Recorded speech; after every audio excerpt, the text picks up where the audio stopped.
Silver medal, medalla de plata, Kaj Rozeboom de Aruba.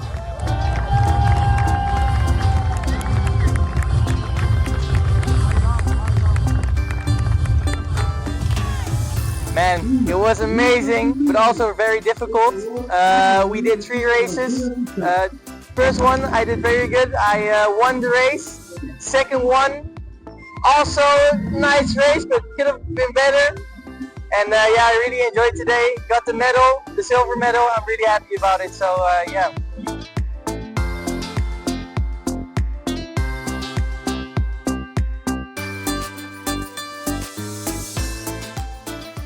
So next up is the Europeans in Sardinia. I hope to bring back another medal. Hopefully a silver, bronze, but gold is better, I feel like. But yeah, I can't wait to prepare myself for the Europeans, and let's get it.